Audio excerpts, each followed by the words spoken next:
கொண்டிருப்பது நமது heaven TV. அதிகாலையில் கர்த்தரை நீ தேடினால் தென்படுவார், உனக்கு முன் வருவார். முழு மனதோடு அவரை நீ கூப்பிட்டால் பதில் தருவார், வழி காட்டிடுவார். மகளிர் மன்றாட்டு ஜெப நேரம், மன்றாடி ஜெபிக்க இரு தருணம். மகளிர் மன்றாட்டு ஜெப நேரம், மன்றாடி ஜெபிக்க இரு தருணம்.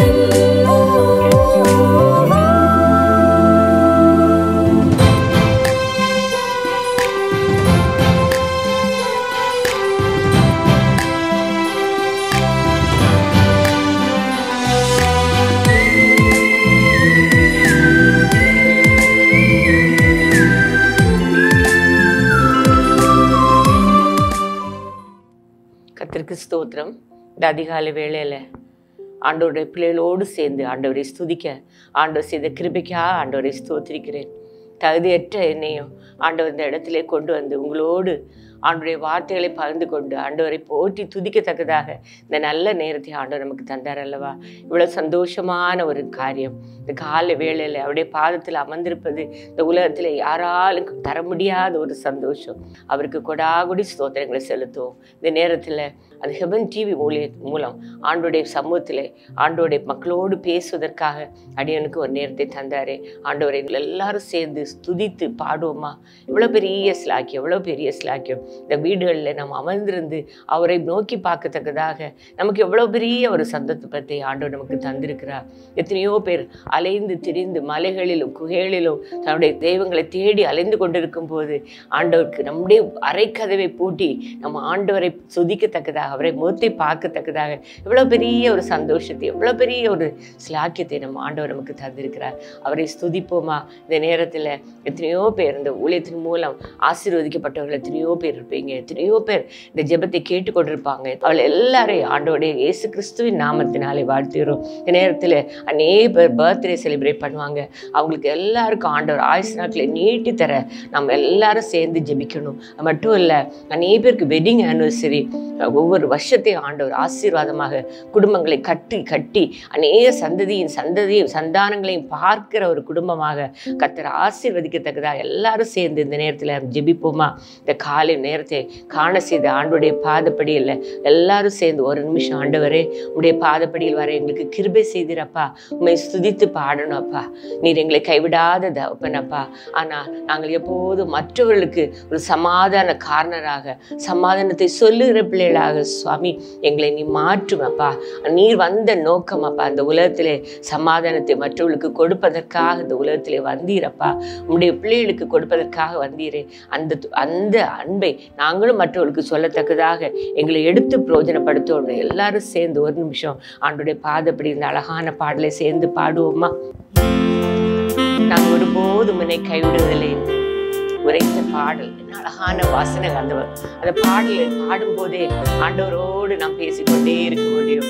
நான் ஒருபோதும் உன்னை கைவிடுவதில்லை என்றுரை செய்தோ அவர் சொன்ன வாக்கு தத்தங்கள் எல்லாம் ஒருபோதும் உன்னை நான் கைவிடவே மாட்டேன். கடல் ஆழத்தில் இருந்தாலும் எங்கிருந்தாலும் உன்னை கைவிடவே மாட்டேன் என்று சொல்லுகிற தகப்பன். சேர்ந்து எல்லாரும் சேர்ந்து ஆண்டோடைய சமூகத்தில் அவரை ஸ்துதித்து பாடுவோமா. நான் ஒருபோதும் உன்னை கைவிடுவதில்லை என்றுரை செய்தேனோ. நான் ஒருபோதும் உன்னை கைவிடுவதில்லை என்றுரை செய்தேனோ. கடல் ஆழத்திலும் அக்னி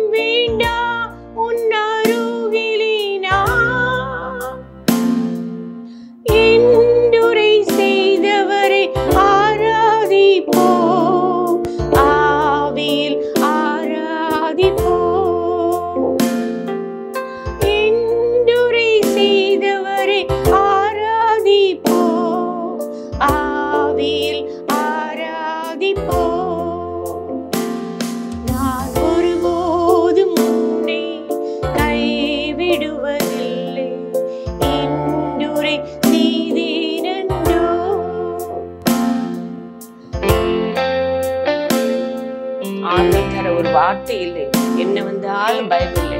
மாறாத இயேசு நம்மோடு இருக்கும்போது அழகான பாடல் சேர்ந்து பாடுவோமா?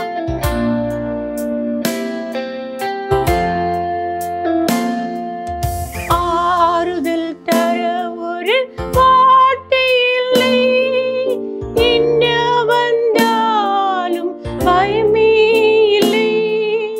மாறாத இயேசு உண்டருக்கு ஆனது ஒரு போதும் கலங்கவில்லை.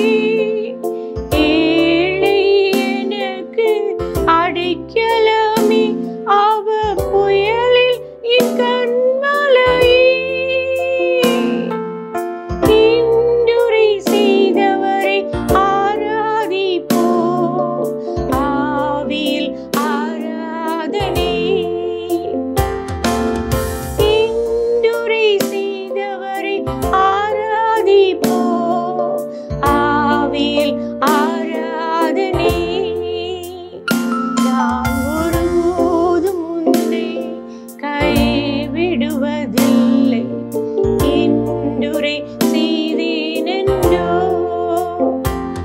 நான் ஒருபோதும் உன்னை கைவிடுவதில்லை, இன்றுரை செய்தேனென்றோ. ஒருபோதும் கைவிடாத தகப்பன் நம்மோடு கூட இருக்கும்போது நாம் மற்றவர்களுக்கு சமாதானத்தை கூறுகிற பிள்ளைகளாக நம்மை காண்கிறவர், நம் ஆண்டவரை காண்பிக்கத்தக்கதாக நம் வாழ்க்கையில் ஒரு பெரிய வித்தியாசத்தோடு இந்த நேரத்தில் நாம் ஆண்டவரை நோக்கி பார்ப்போமா? ஆண்டவரே, அப்போஸ்தலனாகிய யூதா என்பவர் எழுதின பொதுவான நிருபத்தில் அவர் சொல்லியிருக்கிற அழகான வார்த்தை, யூதா 1ஆம் அதிகாரம் 2ஆம் வசனம், உங்களுக்கு இரக்கமும் சமாதானமும் அன்பும் பெருக கடவுது. ஆண்டவர் சொல்லி அந்த ஆண்டவரை நோக்கி பார்க்கிறவர்களுக்கு எப்போது அன்பும் சமாதானமும் பெருக கடவுது. எவ்வளோ அழகான வசனம்! நம்ம வசனங்களை வாசித்து பார்க்கும்போது, ஆண்டோடைய வசனங்களை தியானிக்கும் போது ஒவ்வொரு நாளும் ஆண்டவர் நம்மளோடு பேசி கொண்டிருப்பார். அவர் சமாதான காரணம். என்னை காலை வேளையில் எத்தனையோ பேர் கண்ணீரோடு கவலையோடு ஆண்டோடைய பாதத்தில் வந்து நிற்போம். ஆண்டவரே, எங்களுக்கு சமாதானம் இல்லை சுவாமி, ஏன் அந்த சமாதானம் எங்களுக்கு வாழ்க்கையில் கிடைக்கவில்லை சுவாமி என்று நாம் அவரிடத்தில் கேட்கும்போது அதுக்கு அவர் பதில் தர வல்லவராக இருக்கிறார். அந்த நேரத்தில் சமாதானத்தை பெறுவது எப்படி என்று ஒரு சில நேரங்கள் நாம் தியானிப்போமா? ஆண்டவர் எப்படி அந்த சமாதானத்தை தர வல்லமை உள்ளவர் என்பதை நாம் தியானிக்கும் போது, இந்த உலகத்தை பார்க்கும்போது எங்கு பார்த்தாலும் போராட்டங்கள், எங்கு பார்த்தாலும் போர், எங்கு பார்த்தாலும் அழிவுகள், எங்கு பார்த்தாலும் குழப்பங்களாகவே காணப்படுகிற கடைசி காலங்கள். இந்த நேரத்தில் எங்கு பார்த்தாலும் சமாதானம் இல்லை, சமாதானம் இல்லை. சமாதானத்தை தர வந்தேன் என்று சொன்ன தகப்பனை தவிர அவரை தேடினால் ஒழிய வேற எங்கும் சமாதானத்தை நாம் பெற்றுக்கொள்ளவே முடியாது. இந்த காலத்தில் சுபாஷ் சந்திர போஸ் என்ற ஒரு பெரிய சுதந்திர போராட்ட வீரர், ரத்தம் சிந்துதல் இல்லாவிட்டால் போராட்டத்தில் வெல்ல முடியாது என்று போராடின போது, மகாத்மா காந்தி போன்ற பெரிய தலைவர்கள் இல்லை, அகிம்சை முறையில் வெற்றியை பெற்றுக்கொள்ள முடியும் என்று அந்த தேச தலைவர்கள் போராடினபடியால் அவர்கள் சமாதானமாக நம் நாட்டுக்கு ஒரு பெரிய விடுதலை பெற்றுக்கொள்ள முடிந்தது. அதுபோல நாம் கிறிஸ்தவர்களாகிய நாம் போராட்டம் இன்றி ஆண்டோடைய சமூகத்திலே நாம் தாழ்த்தி அவரிடத்தில் நாம் கற்றுக்கொள்ளும் போது எப்படிப்பட்ட போராட்டங்களை நாம் வெற்றி கொள்ள முடியும் என்பதற்கு ஆண்டவர் அநேக வசனங்கள் மூலம் நம்மோடு பேசி கொண்டிருக்கிறார். இந்த இடத்திலே நாம் ஆண்டவர் பூமியிலிருந்து சமாதானத்தை எடுத்து போடும் கடைசி நாட்களுக்குள் நாம் வந்திருக்கிறோம். எங்கு பார்த்தாலும் கலவரங்கள், எங்கு பார்த்தாலும் துணிகரமான கொள்ளை நோய்கள், உலக தலைவர்கள் சமாதானம் சமாதானம் என்று கூறியும் சமாதானம் இல்லாதிருந்தால் சமாதானம் சமாதானம் என்று சொல்லி என் ஜனத்தின் காயங்களை மேற்பூச்சாய் குணமாக்குகிறார்கள் என்று எரேமியா தீர்க்கதரிசி 6ஆம் அதிகாரம் 14ஆம் வசனத்திலே சொன்னது போல எங்கே புலம்புறார் எரேமியா தீர்க்கதரிசி புலம்புறார். சமாதானம் இல்லாமல் இருந்தாலும் சமாதானம் என்று சொல்லி மேலே மேற்பூச்சாக பூசிக்கொண்டிருக்கிறார்கள் என்று இந்த கடைசி காலத்தில் வைக்கப்பட்டிருக்கிறோம். ஆண்டவரிடத்தில் மட்டும்தான் நாம் சமாதானத்தை பெற்றுக்கொள்ள முடியும். ஆண்டவர் இந்த உலகத்துக்கு வந்த போது கூட இந்த உலகத்தில் அந்த பகை எல்லா ஜனங்களும் எப்படி வாழ வேண்டும் என்று தெரியாமல் தவித்து கொண்டு செய்த பாவங்களுக்காக அநேக ஆடு மாடுகளை எல்லாம் பலி கொடுத்து அதிலிருந்து அவங்க சமாதானத்தை தேடிக்கொண்டிருந்த காலத்தில் தேவன் தன்னுடைய ஒரே பேரான குமாரனை இந்த உலகத்துக்கு அனுப்பினதுனால அவர் இந்த உலகத்துக்களை வாழ்ந்து எப்படி நாம் வாழ வேண்டும் என்று சொல்லி தன்னுடைய கடைசி மட்டும் வாழ்ந்து கடைசியில் தன்னுடைய ஒரே பேரான குமாரனை இந்த உலகத்துக்கு தந்து நீ எப்படி சமாதானத்தை பெற்றுக்கொள்ள வேண்டும் என்று சொல்லி அதை கற்றுக் கொடுத்து இந்த உலகத்தை விட்டு அவர் எடுத்து திரும்ப மறுபடியும் நாம் தேற்றவளவான நம்மோடு கூட இருந்து நம்மை வழி நடத்தி வருகிற தகப்பன் நம்மோடு கூட இருக்கிறார் அல்லவா. அவர் கற்றுத்தந்த பாடங்களை பற்றி சிறிது நேரம் நாம் சிந்திப்போமா? நாம் சிந்திக்கும் போது நாம் எப்போது ஸ்துதியும் ஸ்தோத்திரமும் நம் வாயில் வந்து கொண்டே இருக்கணும். ஆண்டவர் சொல்லுகிறார், நீ எதற்கும் கவலைப்படாமல் எல்லாவற்றையும் குறித்து உங்கள் விண்ணப்பங்களை ஸ்தோத்திரத்தோடு கூடிய ஜெபத்தினாலும் வேண்டுதலினாலும் தேவனுக்கு தெரியப்படுத்தும் போது எல்லா புத்திக்கும் மேலான தேவ சமாதானம் உங்கள் உள்ளத்தை நிரப்பிவிடும் என்று சொல்கிறார். வசனங்கள் என்ன அழகாக ஆண்டவர் சொல்றார். நாம் எதுக்கும் கவலைப்படாமல் எல்லாவற்றையும் குறித்து நம்முடைய விண்ணப்பங்களை நம்முடைய ஸ்தோத்திரத்தோடு கூடிய ஜெபத்தினாலும் வேண்டுதலினாலும் ஏசப்பா உமக்கு முடியும் என்று நாம் நடக்கும் போதும் நாம் பேசும் போதும் நாம் உட்கார்ந்திருக்கும் போதும் நாம் எழுந்திருக்கும் போதும் நம்ம ஸ்துதித்து கொண்டே அவருடைய சமூகத்திலே நம்முடைய எல்லா காரியங்களையும் ஒப்புவிக்கும் போது உலகம் தர முடியாத ஒரு சந்தோஷத்தினாலே நிரப்ப வல்லமையுள்ள தகப்பன் நம்மோடு கூட இருக்கிறார். இந்த வசனத்தை நாம் வாசித்து பார்க்கும்போது தேவனுடைய ராஜ்யம் புசிப்பும் குடிப்பும் அல்ல, அது நீதியும் சமாதானம் பரிசுத்த ஆவியினால் உண்டாகிற சந்தோஷமா இருக்கிறது என்று சொல்லுகிறார் ஆண்டவர். தேவனுடைய ராஜ்யத்துக்கு யார் உரிமை உள்ளவர்கள் என்று சொல்ல போனால் சமாதானம் பண்ணுகிறவர்கள் பாக்கியவான்கள், அவர்கள் தேவனுடைய புத்திரர் எனப்படுவார்கள். சமாதானம் பண்ணும் போது நாம் தேவனுடைய புத்திரர் ஆகிறோம். அந்த தேவனுடைய புத்திரர் தான் அவர் தேவனுடைய ராஜ்யத்தில் ஆண்டவரோடு நாம் வாழ முடியும், என்றென்றைக்கும் அவரோடு வாழ முடியும். அந்த எப்போது சமாதானம் பண்ணுகிற ஒரு கேரக்டர் நான் ஒவ்வொரு பேரும் கேட்டுக்கொண்டிருக்கிற ஒவ்வொரு பேர் ஆண்டவரே குழப்பத்தை உண்டு பண்ணுகிற மகளாக அல்ல, சமாதானத்தை உண்டு பண்ணுகிற ஒரு மகளாக என்னை எடுத்து பிரயோஜனப்படுத்தும் என்று ஒவ்வொரு பேரும் அந்த ஜெபத்தில் கேட்டுக்கொண்டிருக்கிற ஒவ்வொரு பேரும் ஆண்டவருடைய சமூகத்தில் எல்லாவற்றையும் ஒப்புவித்து அவர் துதி எப்போதும் என் வாயில் இருக்கும், எப்போதும் எக்காலத்திலும் ஸ்தோத்தரிப்பேன், அவர் துதி எப்போதும் என் வாயில் இருக்கும் என்று தாவீது ராஜா சொன்னது போல நாம் அவரை ஸ்துதித்து கொண்டே இருக்கும்போது எப்படிப்பட்ட சங்கடமான காரியங்கள் எப்படிப்பட்ட குழப்பமான நேரங்களிலும் ஆண்டவர் சமாதானத்தை தர வல்லமை உள்ள தேவனாக இருக்கிறார். இந்த நேரத்தில் நாம் பார்க்கும்போது யாக்கோபுக்கு 12 பிள்ளைகள் இருந்தார்கள். ஆனால் ரூபனுடைய பாவத்தினால் அவனுடைய சேஷ்ட புத்திர பாகம் அவனை விட்டு விலகி யூதாவுக்கு வந்து சேர்ந்ததான். சமாதான கர்த்தர் வருமளம் செங்கோல் யூதாவை விட்டு நீங்குவதும் இல்லை, நியாய பிராமணிகன் அவன் பாதங்களை விட்டு ஒளிவதும் இல்லை, ஜனங்கள் அவரிடத்தில் சேருவார்கள் என்று ஆதியாகமம் 49:10 வசனத்தில் நாம் வாசிக்கிறோம். இது என்ன சொல்ல போனான்னா, லேயாள் தனது 4வது மகன் அவனுடைய பேர் யூதா, அவனுடைய வாழ்க்கை அந்த யூதா என்றாலே அவன் துதியுள்ள வாழ்க்கை வாழும்படி யூதா என்று பெயர் வைத்தாள் என்று நாம் பார்க்கலாம். அவன் எப்போது ஆண்டவரை துதித்து கொண்டிருக்கிற ஒரு மகனாக இருந்தபடியால் அவனுடைய சேஷ்ட புத்திர பாகத்தை கூட ஆண்டவர் ரூபன் கையிலிருந்து எடுத்து அந்த யூதாவுக்கு கொடுத்தார் என்று நாம் வசனங்கள் மூலம் பார்க்கலாம். எப்போது ஒரு துதிக்கிற அனுபவத்தை ஆண்டவர் விரும்புகிறார். நாம் ஆண்டவரை எப்போ துதியினால் தான் எரிகோ மதில்கள் ஒன்றாக உடைந்து விழுந்தது நாம் வாசிக்கலாம். துதியினால் தான் யோசபத் ராஜா வெற்றியை சிறந்தார். துதியினால் தான் பவுலும் சீலாவும் அவனுடைய கட்டுகள் எல்லாம் அவிழ்க்கப்பட்டு சிறைச்சாலைக்காரன் ரட்சிக்கப்படுவதற்கு காரணமானார்கள். உங்களுடைய துதியினால் கர்த்தர் பெரிய காரியங்களை செய்ய வல்லவராக இருக்கிறார். எப்போதும் துதிக்கிற பிள்ளைகளாக நம் பாதப்படியில் அமர்ந்திருக்கிற நாம் இன்னைக்கு என்ன செய்ய வேண்டும் என்று யோசிக்கிறதை விட ஆண்டவரை உண்மை துதிக்கிறோம்ப்பா, உண்மை ஸ்தோத்திரிக்கிறோம் ராஜா, இந்த நாளுக்கு வேண்டிய எல்லா சந்தோஷத்தையும் சமாதானத்தையும் நீர் எங்களுக்கு தர வல்லமை உள்ளவர் என்று அவரை துதித்து கொண்டே இருக்கும்போது எல்லா கட்டுகளும் அவிழ்க்கப்படும். ஆண்டவர் பெரிய காரியத்தை பெரிய சந்தோஷத்தை நமக்கு தர வல்லமையுள்ள தகப்பனாக இருக்கிறார். இப்படி சமாதானத்தை பெற்றுக்கொள்வது என்றால் அடுத்து உறுதியான மனம். ஆண்டவரே உம்மை உறுதியாய் பற்றி கொண்ட மனதை உடையவன், உண்மையே நம்பி இருக்கிறபடியால் நீர் அவனை பூரண சமாதானத்துடன் காத்துக்கொள்வீர். ஏசாயா 66:3 வசனம். இப்படிப்பட்ட வசனத்தை ஆண்டவர் சொல்லியிருக்கிறார். உண்மை உறுதியாய் பற்றி கொண்டிருக்கிற மகனா, அடிக்கடி சொல்லியிருப்பேன், கடலின் ஆழத்தில் நான் போன பிறகு கூட ஆண்டவருடைய முகத்தை பார்த்து, ஏசப்பா 4 டெட் பாடி நீ கொண்டு போக விட மாட்டீர் சுவாமி. அந்த உறுதி அடிக்கடி நாங்கள் ட்ராவல் பண்ணி கொண்டிருக்கும் போது எத்தனையோ ப்ராப்ளம்ஸ் வரும் ட்ராவலில். அப்போது எல்லாம் ஒரே ஒரு நம்பிக்கை, ஏசப்பா நீர் கைவிடவே மாட்டீரப்பா, நீர் கைவிடவே மாட்டீர். அந்த உறுதி ஆண்டவரை ஒரு சிறிதளவு கூட விசுவாசம் இல்லாத வார்த்தைகளை பேசாமல் உறுதியாய் பற்றி கொண்டிருக்கிற மனதை உடையவன், உண்மையே நம்பி இருக்கிறபடியால் நீர் அவனை பூரண சமாதானத்துடன் காத்துக்கொள்வீர். என்ன அழகான அந்த இடத்துல ஆண்டவருடைய சமாதானம் வரும். ஆண்டவர் அவன் எவ்வளவாகிலும் சந்தேகப்படாமல் விசுவாசத்தோடு கேட்க கடவன். சந்தேகப்படுகிறவன் காற்றினால் அடிபட்டு அலைகிற கடலின் அலைக்கு ஒப்பாயிருக்கிறார். அப்படிப்பட்ட மனுஷன் தான் கர்த்தரிடத்தில் எதையாகிலும் பெறலாம் என்று நினையாதிருப்பானாக. இருமனம் உள்ளவன் தன் வழிகளில் எல்லாம் நிலையற்றவனாக இருக்கிறான். யாக்கோபு 1:6-7-8 நம்ம அதை வாசித்து பார்க்கும்போது நம்ம ஒரு நாளும் ஒரு சின்ன சந்தேகம் கூட ஆண்டவர் மேலே நம்ம இருக்கக்கூடாது. சந்தேகமுள்ளவர் எதையும் பெற்றுக்கொள்ள முடியாது என்று வசனத்தின் மூலம் ஆண்டவர் நம்மோடு பேசி கொண்டிருக்கிறார். முழுமையாக என்னை உறுதியாய் பற்றி கொண்டிருக்கிற மனுஷன் பரிபூர்ண சந்தோஷம் அடைவான். அந்த சமாதானத்தை ஆண்டவர் நமக்கு தர வல்லமையுள்ள தகப்பனாக இருக்கிறார். இந்த நேரத்தில் அவரை நோக்கி பார்ப்போமா?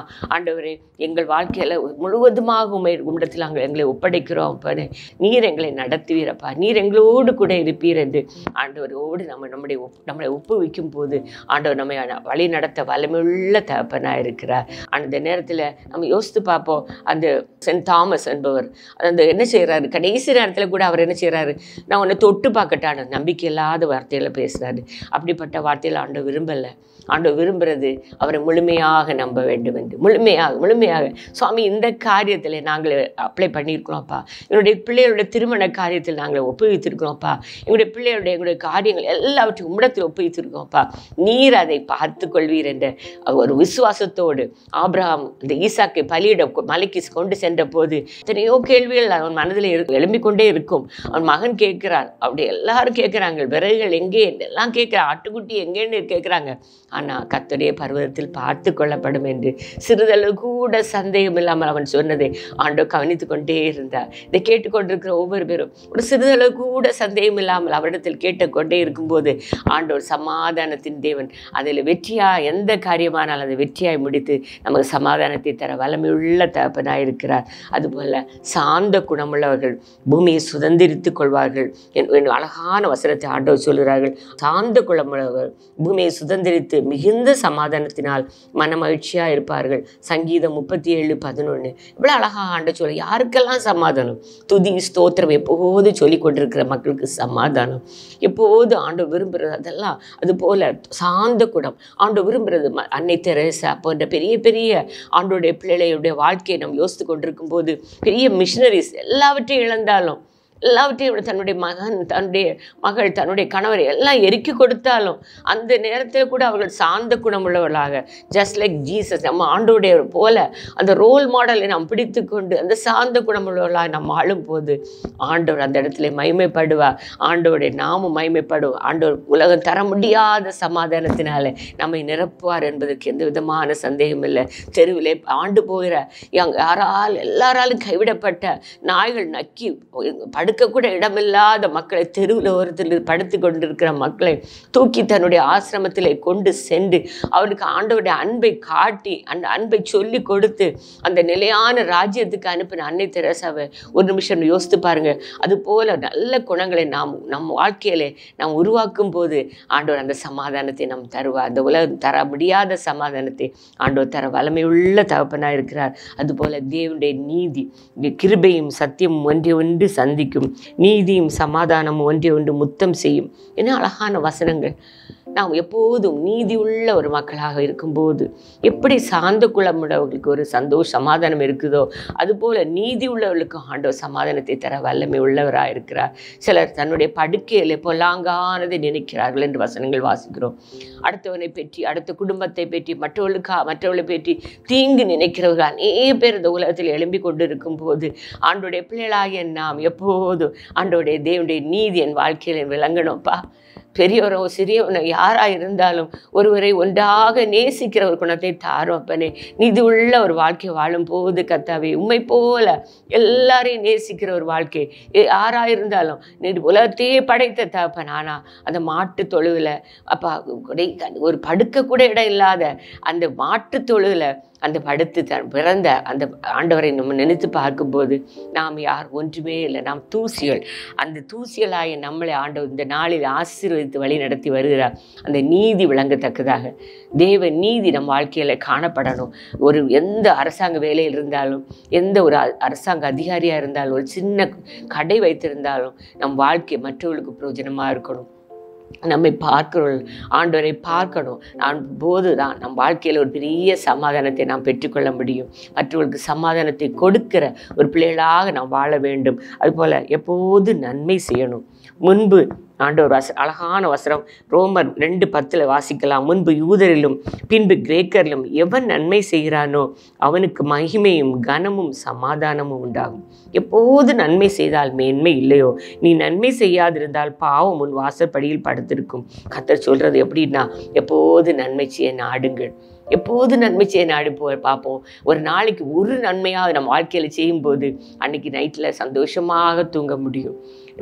வெளிநாடுகளில் நான் போய் கொண்டிருக்கும் போது அங்கே நிறைய என்னுடைய டாக்டர் சொல்லுவாங்க, பேஷண்ட்ஸ் வருவாங்க, எங்களுக்கு நிறைய பணம் இருக்குது, ஆனால் எங்களுக்கு தூங்குறதுக்கு ஒரு மருந்து தாங்க டாக்டர், எங்களால் தூங்க முடியலை, எங்களுக்கு நிம்மதி இல்லை, எங்களுக்கு தூங்க முடியலை, எங்களுக்கு மருந்து தாங்க, அந்த மருந்துனால தான் 4 மாதம் 3 மாதம் நாங்கள் தூங்கி கொண்டே இருக்கோம், அந்த மருந்தை சாப்பிட்டா தான் எங்களால் தூங்க முடியும்னு சொல்கிற எத்தனையோ மக்கள் இந்த உலகத்தில் எல்லாம் இருந்தும் நிம்மதி இல்லை, சந்தோஷம் இல்லை, சமாதானம் இல்லை.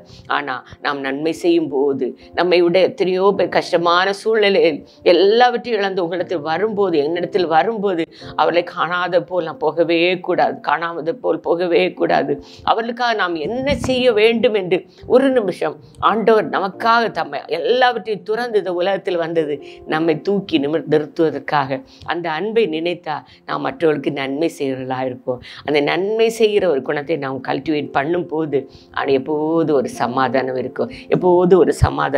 அதுபோல் ஆவியின் சிந்தை, எப்போது ஆவியின் சிந்தை மூலம் நமக்கு சமாதானம் வரும். நாம் நினைப்போம் மாம்சத்தின் சிந்தை மரணம்னு வாசிக்கிறோம். மாம்சமான மோசமான லௌகிக இச்சைகளினால் சிக்குண்டு நம் நிறைய உலகத்தில் வாழும்போது நிறைய இச்சைகள் நம்மளை சூழ்ந்து கொள்ளும் போது அதுக்கெல்லாம் நோன்னு சொல்கிற ஒரு வார்த்தை நம்ம படித்து கொள்ள வேண்டும். வேண்டாம், இந்த மாதிரிப்பட்ட காரியங்கள் எங்களுக்கு வேண்டாம் என்று வாலிபனாக இருந்தாலும், வாலிப ஸ்திரீயாக இருந்தாலும், வாலிப பிள்ளைகளை உங்களுக்கு இதை கேட்டுக்கொண்டிருக்கிற எத்தனையோ பேர் இருப்பீங்க. உங்கள் வாழ்க்கையில் அநேக உலக பிரகாரமாக அநேக இச்சைகளினால்கள் விழுந்து கொள்கிற சான்சஸ் உண்டு. ஆனால் அதையெல்லாம் உதறி தள்ளிவிட்டு ஆவியின் சிந்தை எப்போதும் கர்த்தருடைய வசனத்தில் பிரியமாயிருக்கிற மனுஷன் பாக்கியவான் என்று சொன்ன வசனத்தின்படி அவருடைய வசனங்களை வாசித்து அவரோடு பேசுகிற அனுபவத்தை நாம் வளர்த்தி கொள்ளும் போது ஆண்டவர் எப்போது அந்த ஆவியின் சிந்தை இருக்கும்போது சமாதானத்தின் பாதையில் நம்மை நடத்துவார். எந்த வித சந்தேகமே இல்லை. சமாதானத்தில் நடக்கும்போது நமக்கு ஒரு நிம்மதியான ஒரு வாழ்க்கை ஆண்டவர் நமக்கு தருவார். இதை கேட்டுக்கொண்டிருக்கும் போது வேண்டாம், தப்பான எண்ணங்கள் எனக்கு வேண்டாம் ஆண்டவரே, அவற்றை என்னிடத்திலிருந்து மாற்றி போடும் என்று கேட்கும்போது ஆண்டவர் சமாதானத்தின் பாதையில் நம்மை நடத்துவார். அடுத்தபடியாக நாம் யோசித்து பார்க்கும்போது என் ஆண்டவரிடத்தில் நாம் கற்றுக்கொள்ள வேண்டும். எதை கற்றுக்கொள்ள வேண்டும்? சகோதரரே, உண்மை உள்ளவைகளோ, ஒழுக்கமுள்ளவைகளோ, நீதி உள்ளவைகளோ, கற்புள்ளவைகளோ, அன்புள்ளவைகளோ, நற்கீர்த்தி உள்ளவைகளோ, புண்ணியம் எதுவோ, புகழ் எதுவோ அவைகளே சிந்தித்து கொண்டிருங்கள். நீங்கள் என்னிடத்தில் கற்றும் அடைந்தும் கேட்டும் கண்டும் இருக்கிறவைகளோ அவைகளே செய்யுங்கள். அப்பொழுது சமாதானத்தின் தேவன் உங்களோடு இருப்பார். பிலிப்பியர் 4:8 9 வாசித்து பார்ப்போம். ஆண்டவர் எப்போது என்ன சொல்றார்? அவரிடத்திலிருந்து கற்றுக்கொள்ளணும். ஆண்டவர் என்ன சொல்லி தர்றார்? உண்மை உள்ளவர். எப்போதும் உண்மை என்ன, எங்கு உண்மையான காரியங்கள் நடக்கும் அங்கே நம்மளை இணைத்து கொள்ள வேண்டும். எங்கு ஒழுக்கமான இடங்கள் இருக்கு அங்கே உள்ள மக்களோடு நம்மளை இணைத்துக் கொள்வோம். நம் நீதி உள்ளவர், எங்க நீதி நியாயம் செயல்படுகிறதோ அங்கே நாம் இருக்கிற பிள்ளைகளாக காணப்பட வேண்டும். கற்புள்ளவைகள், கற்பு எப்போதும் ஆண்டவருக்கு விரும்புகிறது கற்புள்ளவைகள் எவைகளோ, அன்புள்ளவர்களாக காணப்பட வேண்டும். அப்படிப்பட்ட நல்ல காரியங்களை ஆண்டவரிடத்தில் நாம் கற்றுக்கொள்ளும் போது சமாதானத்தின் தேவன் நம்மோடு கூட இருப்பார். எவ்வளவு பெரிய ஸ்லாக்கியத்தை ஆண்டவர் நமக்கு தந்திருக்கிறார். இதை கேட்டுக்கொண்டிருக்கிற ஒவ்வொரு பேரும் இதெல்லாம் நம் கேட்பதாக மட்டுமல்ல, நம் இருதயத்தில் பதித்து கொண்டு ஆண்டவரே இதெல்லாம் எங்கள் வாழ்க்கையில மற்றவர்களுக்கு நாங்கள் சொல்லிக் கொடுக்கிறவர்களாக எப்போது நாங்கள் வாழும்போது உம்முடைய நாமம் மகிமைப்படுமேப்பா, நீ சமாதானத்தின் தேவன் என்னோடு கூட இருப்பீரே என்று நம் ஆண்டவரோடு நம்ம சொல்லிக்கொண்டே பேசிக்கொண்டே நடக்கும்போது ஆண்டவர் உலகம் தர முடியாத சமாதானத்தை தர வல்லமையுள்ள தகப்பனாய் இருக்கிறார். அடுத்தபடியாக நேர்மையாய் நடந்தவர்கள் சமாதானத்துக்குள் பிரவேசித்து தங்கள் படுக்கையில் இளைப்பாறுகிறார்கள். ஏசாயா 57:2. இந்த உலகத்திலே நேர்மையாய் நடக்கும்போது ஆண்டவர் நித்தியத்திலும் சமாதானத்தை நமக்கு தர வல்லமையுள்ள தகப்பனாய் இருக்கிறார். நித்தியமான வாழ்க்கை நமக்கு உண்டு. இந்த உலகம் கொஞ்ச நாட்களில் இந்த உலகத்திலிருந்து நாம் விடுபட்டு நித்தியமான அந்த மகிமையான ராஜ்யத்துக்கு நாம் எல்லாரும் செல்ல வேண்டிய ஒரு நாட்கள் வெகு சீக்கிரத்திலே இருக்கிறது. அங்கே போகும்போது நித்தியத்தில் நேர்மையாய் நடக்கிறவர்கள் அவரோடு கூட இளைப்பாறுவோம் என்று சொன்ன வாக்கு தத்துவம் எவ்வளோ பெரிய வாக்கு தத்துவம். எத்தனை பேருக்கு இந்த உலகத்தில் அப்படிப்பட்ட ஒரு ஸ்லாக்கியம் கிடைக்கும்? இந்த உலகத்தை விட்டு நாம் செல்லும் போது அவருடைய மடியில் அவரோடு சந்தோஷமாக, அவரோடு சமாதானமாக, அவரை புகழ்ந்து பாடி அவரை மகிமைப்படுத்துகிற ஒரு பெரிய ஸ்லாக்கியத்தை நம்ம கிறிஸ்தவர்களாகி நமக்கு ஆண்டோடைய பிள்ளைகளாகி நமக்கு தந்திருக்கிறாரே. அந்த ஸ்லாக்கியம் நாம் பெற்றுக்கொண்டால் மட்டும் போதாது, நம்மை சுற்றிலும் இருக்கிற மக்களும் பெற்றுக்கொள்ளத்தக்கதாக நம்மளால் எதை முடியுமோ நாம் செய்யும் போது ஆண்டோடைய நாமம் மகிமைப்படும், ஆண்டோடைய நாமம் மகிமைப்படும். இது கேட்டுக்கொண்டு இருக்கிற ஒவ்வொரு பேரும், ஆண்டவரே எங்களை ஒரு சமாதான காரணராக எடுத்து பிரயோஜனப்படுத்து சுவாமி. இந்த அழகான ஊழியத்தை ஆண்டவர் எவ்வளோ அழகாக நடத்தி கொண்டிருக்கிறார். எத்தனையோ நேபாள் தேசத்தில் எத்தனையோ மக்கள், எத்தனையோ மிஷனரிஸ், எத்தனையோ நேபாளில் பிள்ளைகள், எத்தனையோ சபைகள், இத்தனை பிள்ளைகளுக்கு கல்வி உபகரணங்கள், எத்தனையோ குடும்பங்களுக்கு கிறிஸ்மஸ் பரிசுகள், எவ்வளவு அவர்களுக்கு ஆகாரங்கள் போன்ற எல்லா காரியங்களும் இன்றைக்கும் சந்தோஷமாக ஆண்டவர் அந்த இடத்துல செய்து கொண்டிருக்க ஒரு தலைவரை அந்த இடத்துல ஏற்படுத்தினது மேத்யூ பிரதர் என்பது அழகான ஒரு பிள்ளையை ஆண்டவர் ஏற்படுத்தியிருக்காங்க. அவங்க கஷ்டத்தின் மத்தியிலும் அந்த இடத்துல வேலை செய்து கொண்டிருக்கும் போது நாம் எல்லாரும் காலை நேரத்தில் இந்த MMGM மூலமாக இந்த ஜெபத்தை கேட்டுக்கொண்டிருக்கிற ஒவ்வொரு பேர் ஒரு நிமிஷம் எல்லாரும் கையை அவங்க முன்பாக உயர்த்தி, ஆண்டவரே இந்த ஊழியத்தை ஆசீர்வதியப்பா, இந்த ஊழியத்தின் மூலம் பயன்படுகிற ஒவ்வொரு பேரையும் ஆசீர்வதியப்பா, இதில் வேலை செய்கிற ஒவ்வொரு மிஷனரிலையும் நீர் ஆசீர்வதியப்பா, இந்த ஊழியத்தை ரெக்கார்டிங் மிஷனரி வேலை செய்கிற பிள்ளைகளை ஆசீர்வதியப்பா, எல்லா மக்களும் உனக்கு சாட்சியான பிள்ளைகளாக மாறணும்ப்பா, அவளை காண்கிற உண்மை காணணும்ப்பா, அவர் சமாதான தூதர்களாக இருக்கணும்ப்பா. நீர் உலகத்தில் பிறக்கும் போதே தூதர்கள் பாடின பாட்டில் உலகத்தில் இருக்கிற தேவனுக்கு மகிமையும் பூமியிலே சமாதானம் மனுஷன் மேலும் பிரியம் உண்டாபாத ஆண்டவர் இந்த உலகத்துக்கு வந்ததே சமாதானத்தை கொண்டு வர. அவர் கொண்டு வந்த நோக்கத்தை நாமும் மற்றவர்களுக்கு சமாதானத்தை கொடுக்கிற பிள்ளைகளாக, சமாதானத்தை எடுக்கிற பிள்ளைகளாக அல்ல, குடும்பங்களை சமாதானத்தை உண்டு பண்ணுகிற குடும்பமாக ஒவ்வொரு பேர் நாம் வாழும் போது ஆண்டவருடைய நாமம் மகிமைப்படப்பா. எங்களை எடுத்து பிரயோஜனப்படுத்து சுவாமி. இந்த ஊழியத்தை கத்த மென்மேலும் ஆசீர்வதித்து அது அநேக மக்களுக்கு பிரயோஜனமான ஊழியமாக கத்தர் ஆசீர்வதித்து வழி நடத்துவாரா என்று ஆண்டவரே இந்த நேரத்தில் நாங்கள் எல்லாரும் சேர்ந்து இந்த ஊழியத்தை ஆசீர்வதித்து இந்த காலை நேரத்தை அப்பா கரத்தில் ஒப்புவித்து நாங்கள் எங்களுடைய கடைவேளுக்காக செல்கிறோம் சுவாமி. அப்பா சமாதானத்தின் தேவன் தாமே எங்களோடு கூட இருந்து எங்களை நடத்தணும் அப்பா. நாங்கள் வடக்க வேண்டிய பாதை எங்களுக்கு சொல்லித்தாரோப்பா, செய்ய வேண்டிய காரியங்களை சொல்லித்தாரோம் சுவாமி. நீர் முன்னே செல்லப்பா. யாக்கோபின் தேவன் அப்பா எங்களுக்கு கூட இருந்து எங்களை நடத்தணும் அப்பனே. பாங்குட்டங்கள் எல்லாவற்றையும் மன்னி இயேசு கிறிஸ்து நாமத்தினாலே ஜெபங்களும் பரமபிதாவே, ஆமீன் ஆமீன். ஜெபிக்கவும் கொடுக்கவும் என்று தான் உணர்ந்தேன், சமைக்கவும் துவைக்கவும் என்று நான் இருந்தேன். ஜெபிக்கவும் கொடுக்கவும் என்று தான் உணர்ந்தேன். முழங்காலில் நின்று துவக்கம் புதிதானது, தாவினால் துதித்து நன்னாளாய் பிறந்தது. முழங்காலில் நின்று துவக்கம் புதிதானது, நாவினால் துதித்து நன்னாளாய் பிறந்தது. மகளிர் மன்றாட்டு ஜெப நேரம், மன்றாடி ஜெபிக்க இது தருணம்.